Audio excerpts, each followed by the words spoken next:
নাম কি? তোমার নাম? দাদা ছোটর। রাজা সূত্রদত্ত তোমার পাপার নাম। পাপার নামটা আমার মামাম।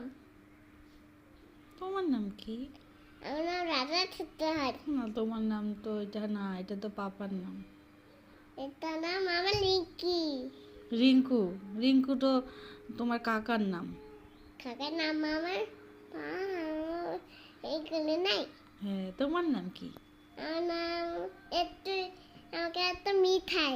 হ্যাঁ, তাহলে আর মামামের নাম কি? তোমার নাম রাজা ছোটর। আমার নাম কি? তোমার নাম রাজা ছোটর। না, ওটা তো পাপার নাম। তোমার নাম কি? বলো। তোমার নাম তো মাম্বিসা। হ্যাঁ। তুমি কোথায় থাকো মা? আমি হ্যাঁ, আমি মিঠার কাছে থাকি। তুমি কোথায় থাকো? আমি মা এখন আমি থাকো। আমরা বাড়ার সাথে থাকি। বাড়ির সাথে থাকো তুমি? হ্যাঁ, তুমিও তো থাকো। তুমি কোথায়? আমি কি থাকি? আমি কোথায় থাকি মা? তুমি হুম, তুমি বাড়ার সাথে থাকো এখন। বাড়ির সাথে। হুম।